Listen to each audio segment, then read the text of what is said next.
Halo, hai, jumpa lagi kita dalam acara Special Talk. Seperti acara kita, judulnya ya toh, Special Talk. Kali ini kita juga akan bersama seseorang yang juga spesial, Bu Vera. Halo. Iya. Dan juga Ananda. Halo, Sasa. kamera. Halo. Gimana halo? Hai, gitu nah. Iya. Bu Vera, Ya. sebelumnya kita minta izin dulu juga gitu untuk sharing gitu. Kenapa kali ini kita pilih tentang Down syndrome gitu? Ya. Karena masyarakat mungkin masih banyak yang belum tahu gitu loh. Apa itu Down syndrome gitu. Ya. Dan kebetulan apa itu narasumber kita Special Talk itu orang-orang yang berkaitan langsung gitu. Nah, kebetulan kali ini ada Bu Vera. Nama lengkapnya Bu Vera siapa, Bu? Nama saya Margariti Vera. Margareta? Margariti Vera. Oh, Margariti Iya. Vera.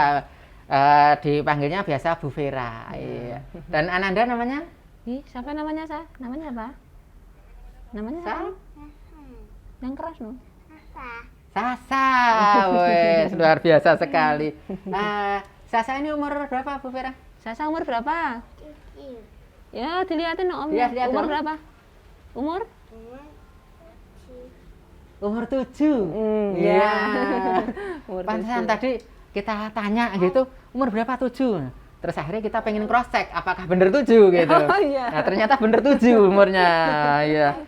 Iya, sangat luar biasa sekali. Dan Dek Sasa ini dikaruniai Down Down syndrome. syndrome ya.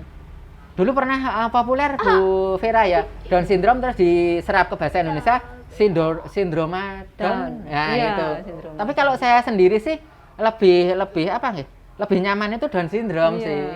Itu sampai sekarang pun saya lebih nyaman menyebut dengan Down syndrome Iya. daripada sindroma Down gitu. Nah, Down syndrome sendiri kan sesuatu yang spesial menurut saya.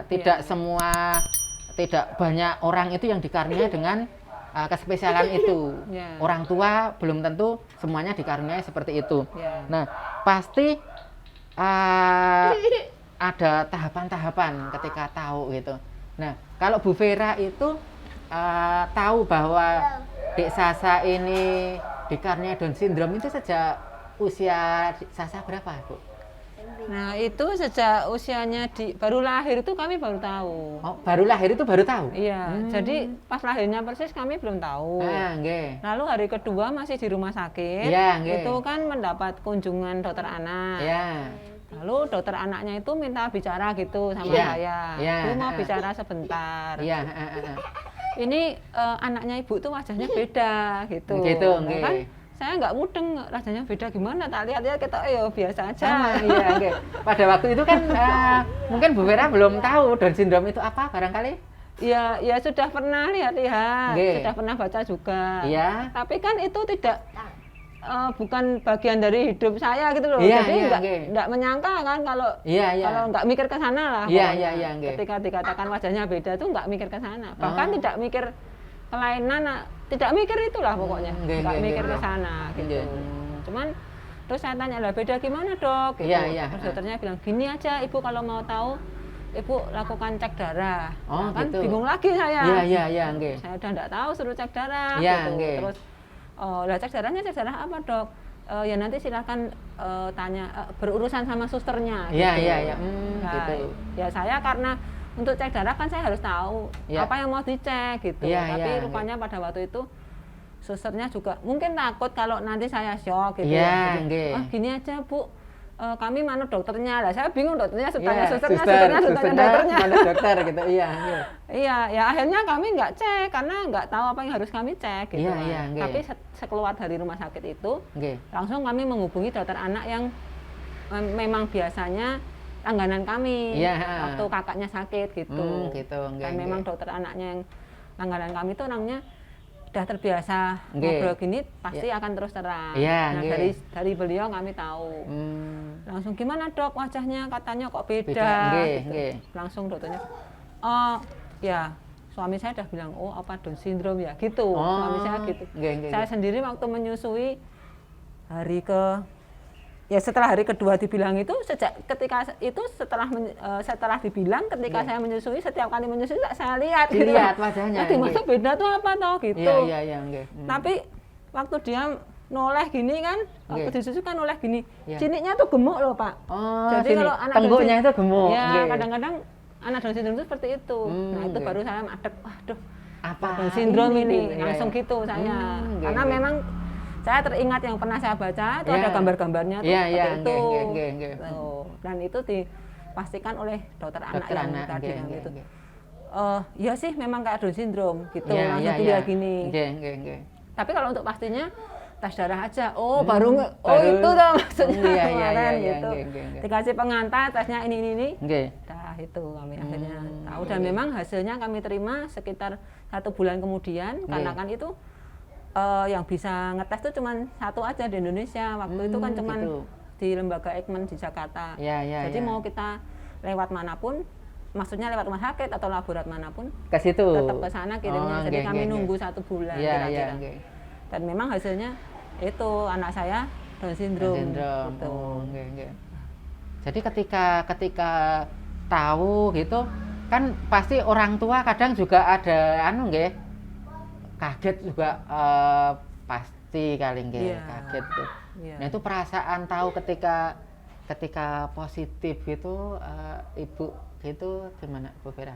Ya itu waktu awalnya saya sama suami sudah mulai ketoknya Down syndrome ya gitu, sambil menunggu hasilnya belum keluar kan, itu nggak apa-apa rasanya.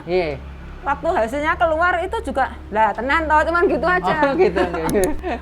Tapi setelah itu baru wah tiba-tiba tuh rasanya setiap bangun kayak ini mimpi apa nggak mimpi gitu. Setiap hari tuh rasanya kayak sampai berjalan tuh kakinya kan nggak napak tanah. Kayak seolah-olah kita tuh nggak berada di dunia nyata gitu loh. Masa bener sih ini anakku Down syndrome gitu. Saya sama suami sama-sama merasanya seperti itu. Sampai kami berdua itu ya diam-diaman, maksudnya diam-diaman bukan marahan ya. Tapi tidak saling bicara, saling masing-masing tuh berpikir gitu loh, merenung sendiri ini lah. Tapi pada saat kami mengalami seperti itu, lah itu saya mulai tahu-tahu nangis gitu. Nangis terus mikirkan nanti masa depannya gimana. Mencari-cari artikel-artikel di internet. Wah, semakin banyak tahu tuh semakin menyakitkan.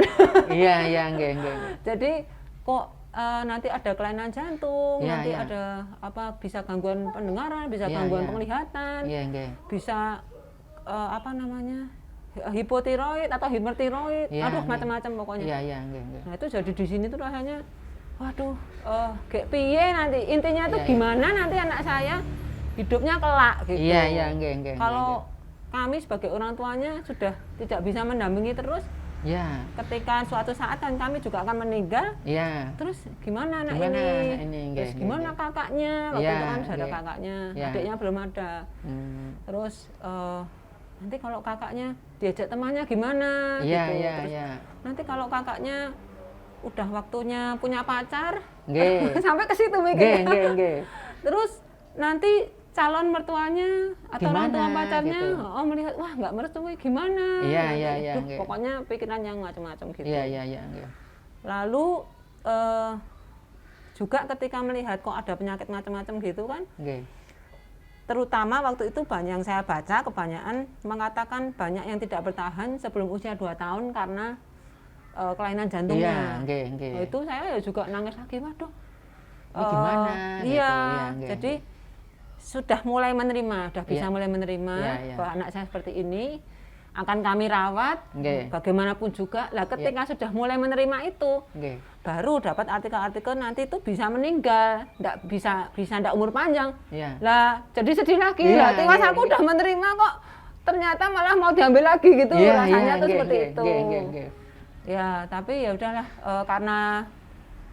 karena saya setiap hari juga melihat, memandikan, menyusui. Rasanya itu yang membuat cepat pulih. Pokoknya kamu titipan Tuhan yang harus kurawat dengan baik. Dah, itu tok, udah nggak mikir lainnya. Udah nanti mau habis itu diambil lagi, habis itu mau gimana besoknya, udah saya nggak mau mikir sekarang. Penting sekarang saya dititipi, kasih tanggung jawab ini, ya kan saya rawat dia sesuai dengan Tuhan percayakan. Udah nanti terserah sisanya Tuhan aja gitu. Dan itu 2 minggu aja udah. Selama 2 minggu aja ya proses. Nangis-nangisnya itu cuma 2 minggu. Nah, karena ada yang berbeda ketika kita ketemu sama orang tua yang lain gitu. Dia apa ya, fase down-nya itu berkepanjangan. Sampai bertahun-tahun gitu. Ada yang begitu. Nah, ini maksud dari saya talkshow kali ini, spesial talk kali ini tuh bukan menghadirkan karena ini di rumah Bu Vera gitu, kita yang hadir gitu kan. Kita terima kasih sekali atas kesediaan Bu Vera gitu menjadi narasumber kita kali ini. Salah satunya itu, kita bukan apa ya, bermaksud menguak luka lama, tapi bagaimana kita sharing dan nanti bisa menjadi inspirasi bagi orang tua yang lain agar apa ya, bisa menguatkan gitu. Nah itu ternyata wah luar biasa gitu.